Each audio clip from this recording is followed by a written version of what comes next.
My daughter told me not to come home for Christmas because Daddy's new wife needed to feel like she was already part of the family. So at 34 years old, a lieutenant colonel with 13 years of service, I signed for another 12-hour shift at Fort Bragg, instead of sitting at a table that used to be mine. Comment right now and tell me where you're watching from, especially if you've ever spent a holiday in uniform instead of with the people who were supposed to save you a seat. Then hit like and subscribe, because what happened at 12:03 that morning is going to make you furious. And it started with a phone call nobody expected the Pentagon to make. There were 3 things sitting in my chest that December. 3 things I didn't talk about with anyone, because I had learned a long time ago that talking didn't fix anything. It just gave people more material to use against you later. The first was a manila envelope sitting in the bottom drawer of my desk on base, sealed with a red string tie and stamped with a classification marking that most people who knew me would never be cleared to look at, let alone understand. It had been sitting there for 6 weeks, waiting on a declassification review that kept getting delayed, and every time my commanding officer mentioned it, his voice dropped half a register, like the words inside it weighed something physical. The second thing was a certified letter from a law office in Charlotte, forwarded to my JAG attorney, informing me that my ex-husband Bradley Kessler was petitioning the family court to modify our divorce decree, specifically the clause dividing my military retirement, on the grounds that my service record had been, in his attorney's words, substantially misrepresented for financial gain.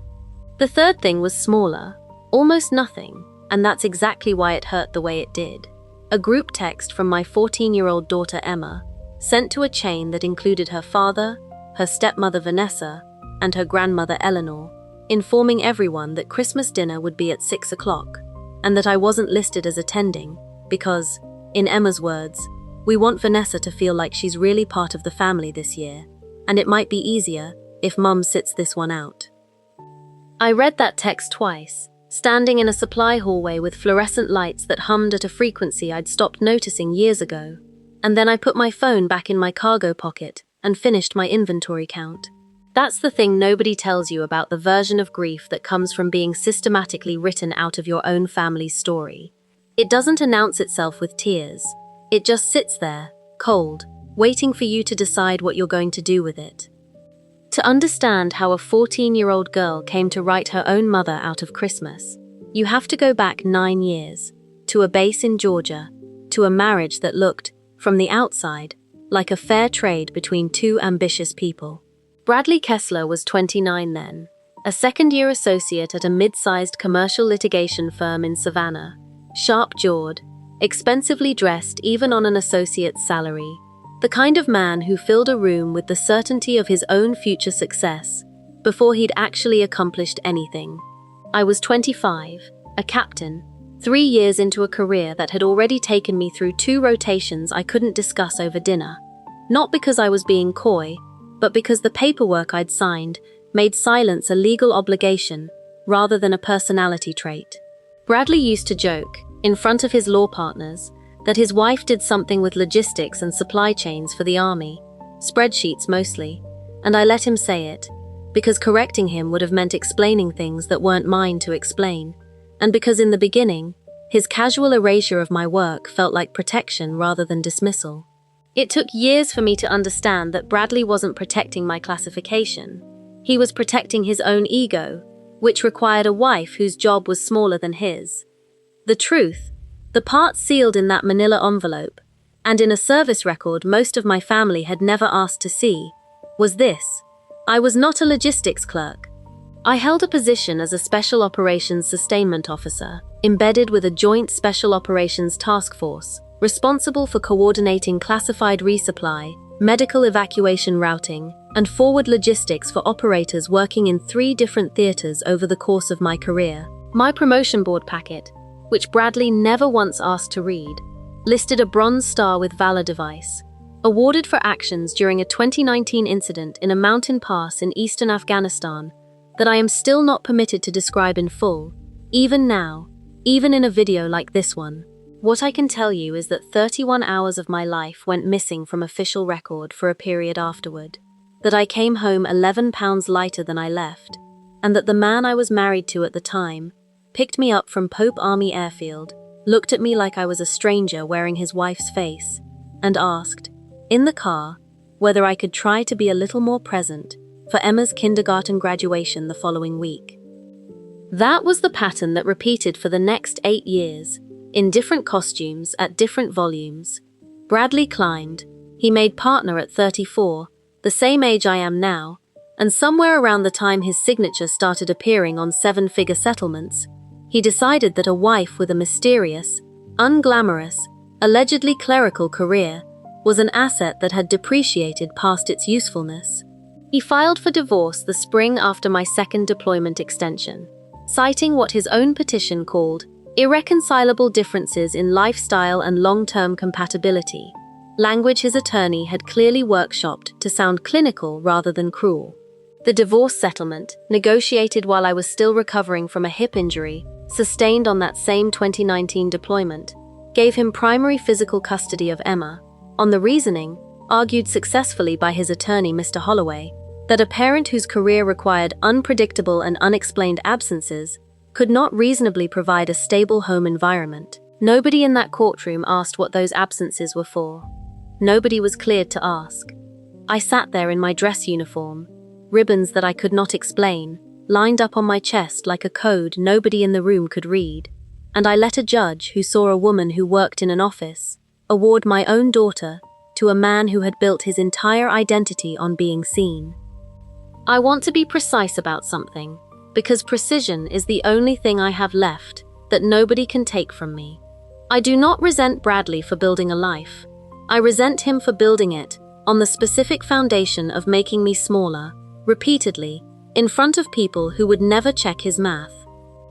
The pension modification petition landed on my JAG attorney's desk in October, 4 months after Bradley married Vanessa Holt, a real estate broker 11 years younger than me, in a ceremony at a vineyard outside Charlottesville that Emma described to me afterward with the specific, careful enthusiasm of a child who has been coached on which details are safe to share with her mother. Vanessa had a particular talent, one I came to recognize over the following months as entirely deliberate rather than incidental. She never once said anything overtly hostile to my face.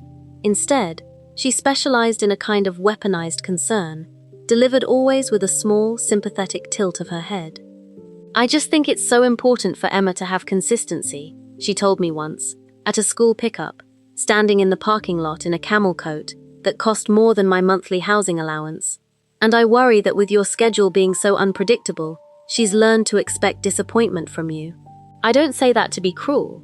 I say it because I love her. I said nothing back, because I had learned, through years of classified debriefs, that silence reveals nothing and confirms nothing, and Vanessa's particular cruelty depended on provoking a reaction she could later describe as unstable. Bradley's mother, Eleanor Kessler, operated on a different frequency entirely, one that required no subtlety, because she had never needed to disguise her opinion of me. Eleanor had been a faculty wife for 30 years, married to a now-retired professor of constitutional law, and she carried herself with the specific, brittle superiority of a woman who believed that real work happened in libraries and courtrooms, and that anything else was, as she put it to my face at Emma's 8th birthday party, playing dress-up for the government.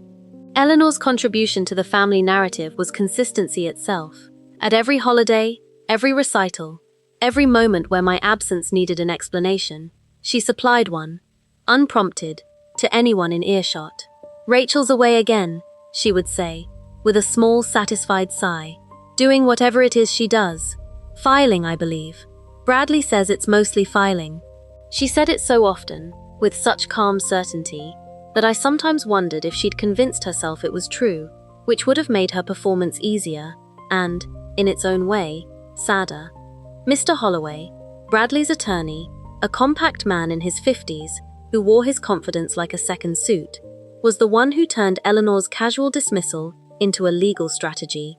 His petition to modify the divorce decree argued that my military disability rating, adjusted upward the previous year following a physical evaluation board review of my hip, and a diagnosis of service-connected post-traumatic stress had been obtained through exaggerated self-reporting for the purpose of maximizing retirement pay, divisible in the marital estate. He requested a forensic accounting review of my entire service and disability record, and he requested it be conducted publicly, in family court, rather than through the sealed channels the military normally used for exactly this reason. His stated goal was financial. His actual strategy, laid out in a deposition transcript I read at 2 a.m. with my hands shaking in a way I would never have permitted anyone to see, was to convince a civilian judge that I had spent 13 years performing a fiction of heroism to extract sympathy and money from a man who had, in his words, carried this family financially while Rachel played soldier. I remember exactly where I was when I read that phrase. I was sitting in my quarters at Bragg, in the plastic chair by the window, and outside a formation was running cadence in the dark, and I read, "Played soldier," 3 times before I set the tablet down and walked to the window and stood there for what my watch later told me was 11 minutes, not crying, just breathing, the way you're trained to breathe when your body wants to do something your mind has decided is not useful right now. That same week, my commanding officer, Colonel Marcus Webb, called me into his office and closed the door, which he almost never did. He told me the incident file from the 2019 operation, the one sitting in the envelope in my desk drawer, had cleared the first stage of declassification review and would likely be releasable, at least in redacted form, within 90 days. He also told me, in the flat, careful tone officers use when they're delivering something they know will land harder than the words themselves suggest, that my name had come up in a preliminary staffing conversation for a Silver Star upgrade board, reviewing the original Valor Award, in light of additional witness statements that had only recently been declassified enough to submit. "You should know this is happening," he said, "before it happens to you in a courtroom instead of from me." I asked him what he meant. He didn't answer directly. He just slid a folder across the desk, the corner of it catching the fluorescent light, and told me to read it when I had somewhere private to do it. I didn't open it that night. I put it in the drawer, next to the other envelope, and I went to a battalion holiday function I didn't want to attend, and I stood near the back with a paper cup of punch I didn't drink, and I thought about my daughter's group text, and I thought about Mr. Holloway's deposition, and I thought about the specific, particular unfairness of being asked to prove, in a family courtroom, in front of my own child, something the United States government had spent 6 years deciding I wasn't even allowed to say out loud.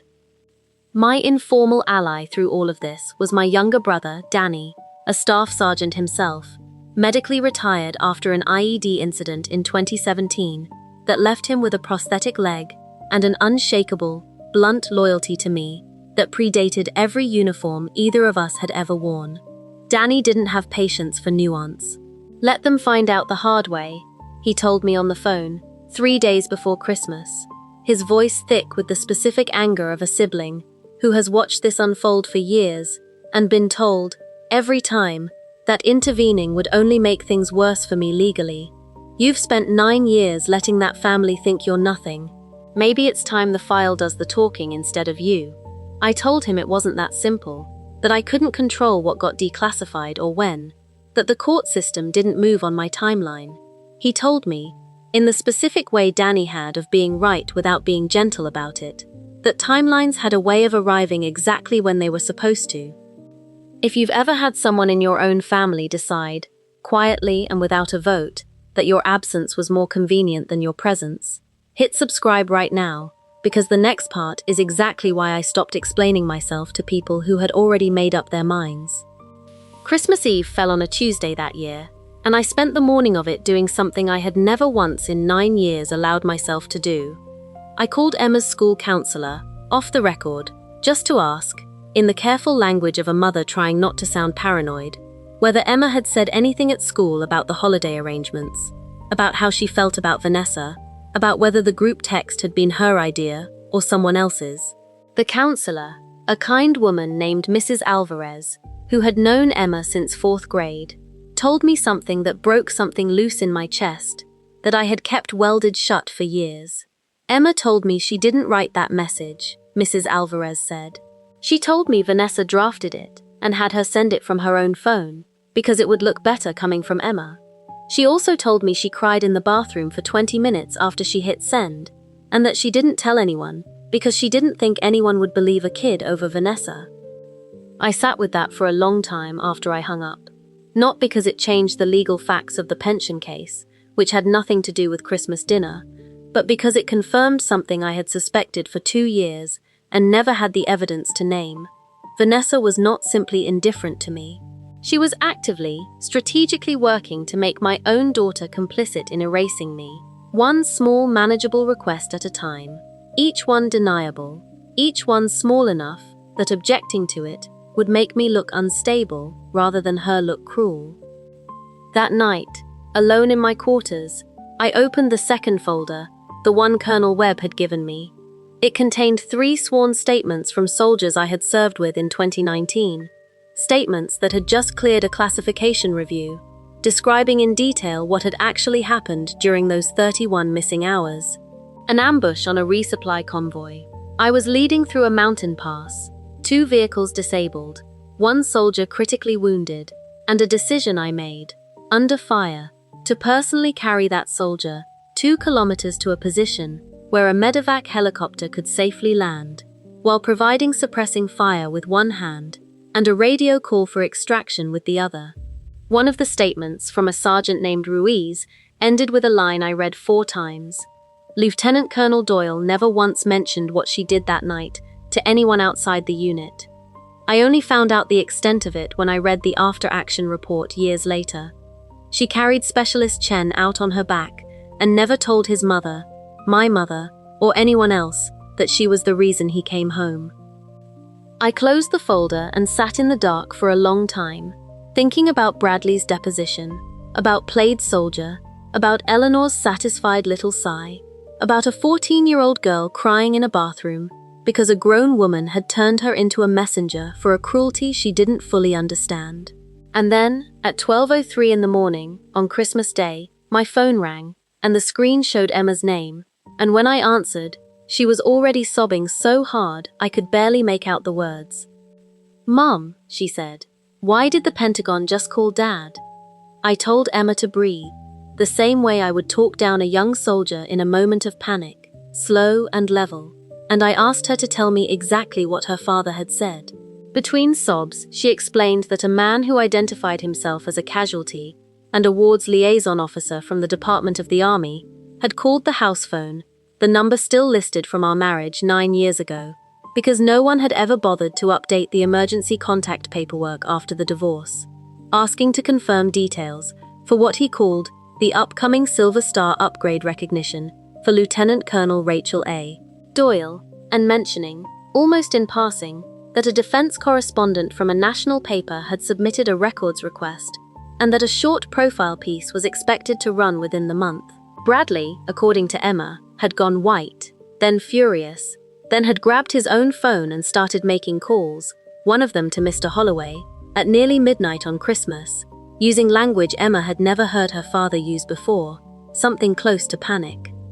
What Emma didn't know yet, and what I only pieced together over the following 2 weeks through my own attorney, Colonel Diane Marsh, a retired JAG officer with a face like carved granite and a habit of never raising her voice even when she was dismantling someone, was that the timing could not have been worse for Bradley in a different, far more concrete way.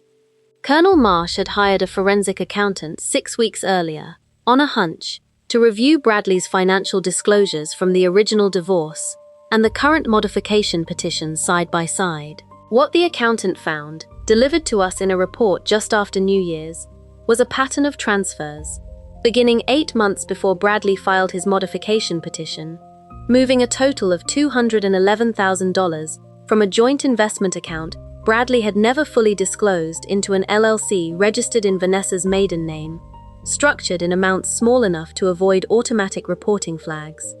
The same forensic report cross-referenced the dates of those transfers against Bradley's sworn financial affidavit, filed with the court 11 weeks earlier, in which he had listed his total liquid assets as $43,000. Colonel Marsh explained it to me, the way she explained everything, without unnecessary color. He built a case accusing you of financial fraud, she said, while personally committing financial fraud against the court. And now, 3 weeks before the hearing, the Department of the Army is about to make your service record impossible to characterize as filing. She looked at me for a long moment, the way she did when she wanted to make sure I was actually listening, rather than just nodding. Rachel, I need you to understand something. You are not going to walk into that courtroom and defend yourself. You are going to sit there and let the record defend itself.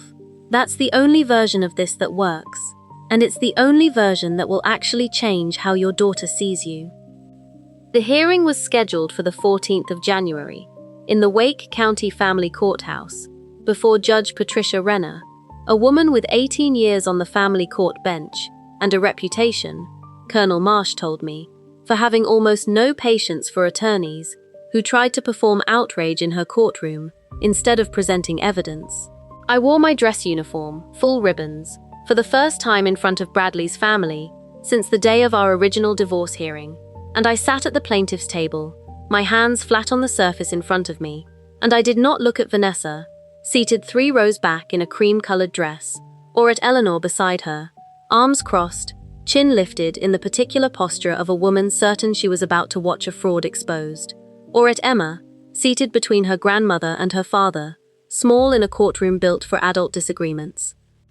Mr. Holloway opened with the same argument he had built his entire petition on, delivered now with the specific, theatrical confidence of a man who has rehearsed a line in front of a mirror. Your Honor, he said, the respondent has spent 13 years constructing a narrative of heroism to justify an outsized share of my client's marital estate. The evidence will show a woman who was, functionally, a records clerk, elevated by her own testimony and unverifiable classified claims into something the record simply does not support. He turned, briefly, toward the gallery, toward the row of veterans Colonel Marsh had quietly arranged to attend, men and women in their own dress uniforms, who had served alongside me at different points in my career, and he said the sentence I had been waiting 9 years to hear someone say out loud, in public, where it could finally be answered. She was never a real soldier. She was paperwork with a uniform on. Judge Renner did not react. She simply looked at Colonel Marsh and said, "Counsel, your witness." Colonel Marsh rose slowly, buttoned her jacket, and did not raise her voice, not once, for the entire hour that followed. She called, first, Colonel Marcus Webb, appearing by secure video link from Fort Bragg, who confirmed under oath that the incident report from the 2019 Mountain Pass operation had been fully declassified 11 days earlier, and that the Department of the Army had, in fact, formally approved the upgrade of Lieutenant Colonel Doyle's Bronze Star with Valor to a Silver Star, with a ceremony scheduled for the following month, based on additional witness statements that had only recently cleared review. He read, into the record, at Colonel Marsh's request, 3 sentences from Sergeant Ruiz's sworn statement, describing the 2 kilometers Rachel had carried a wounded soldier under fire, describing the radio call she made requesting extraction for her soldier first, and herself only after confirming his evacuation, describing the fact that she had never once, in 6 years, told anyone outside her chain of command what that night had actually cost her. The courtroom, which had been silent in the particular way, courtrooms are silent when everyone present is performing patience, went silent in a different way. I did not turn around, but I heard it. A specific rustle of fabric and breath from the row of veterans behind me. The sound of people who understood exactly what those words meant, recalibrating their sense of the room. Colonel Marsh's second witness was the forensic accountant, a quiet, precise woman named Adaora Bello, who walked the court through the $211,000 in undisclosed transfers with the flat, devastating clarity of someone reading a grocery list. She placed Bradley's sworn financial affidavit, listing $43,000 in total liquid assets, beside a printed timeline of transfers into an LLC registered to a Vanessa Kessler, formerly known as Vanessa Holt, and she noted, without editorializing, that the timing of the largest transfer, $60,000, had occurred 4 days after Bradley's attorney filed the petition, alleging that I had committed financial fraud against the court. Judge Renner looked up from the documents for the first time since the testimony began, and she looked, for a long moment, not at me, not at Colonel Marsh, but directly at Bradley, seated at the defense table in a charcoal suit that had cost, I happen to know, close to $2,000. "Mr. Holloway," she said, her voice even, "your client's petition accuses the respondent of misrepresenting her military service for financial gain. I have just heard sworn testimony that the respondent's service record includes an act of valor significant enough to warrant one of the highest decorations this country awards, an act she never once used for personal or financial advantage in 6 years. And I have seen documentary evidence that your own client concealed over $200,000 from this court 4 months before accusing her of exactly that offense." She paused, and in that pause, I felt something in my chest unclench, for the first time since I'd read Emma's group text in a supply hallway 3 weeks earlier. "I am struggling," Judge Renner said, "to identify who in this room was actually the one wearing paperwork instead of the truth."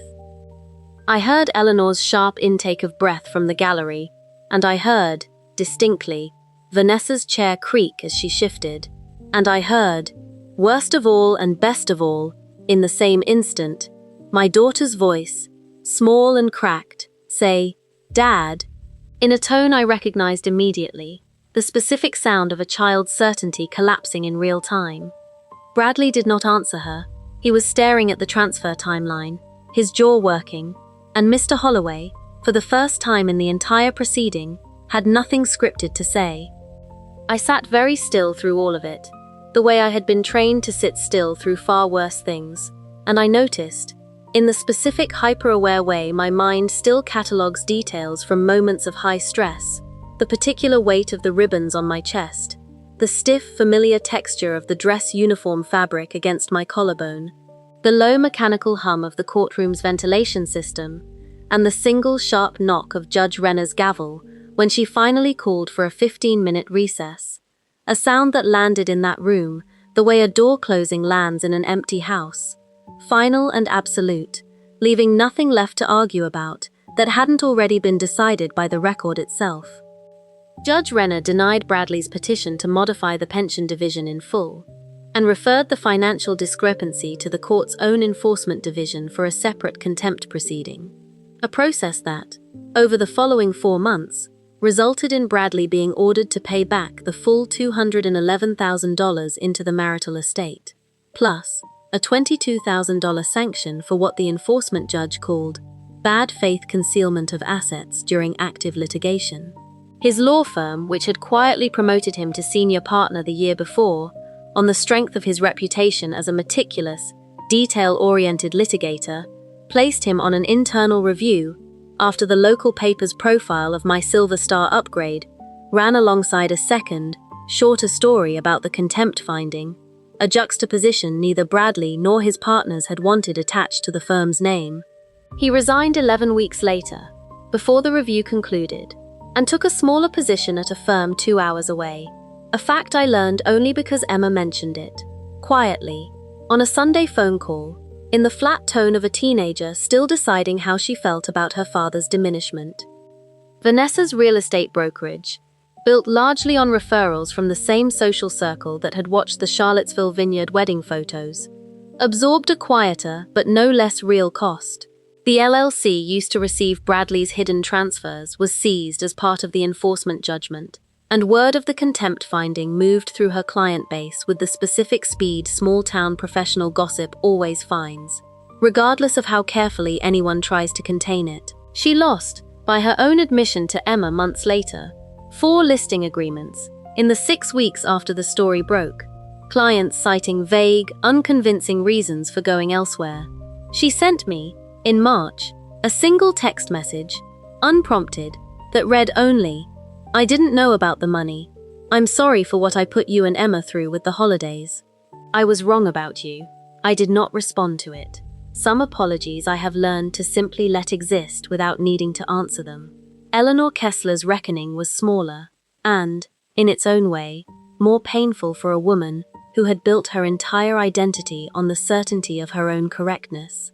At a faculty dinner party the following spring, According to a mutual acquaintance who felt obligated to tell me, a colleague of her husband's brought up the newspaper profile, the Silver Star, the 2 kilometers, unaware of any family connection, and asked Eleanor, with genuine admiration, whether she'd read about that incredible officer, Doyle, the one who carried her soldier out under fire.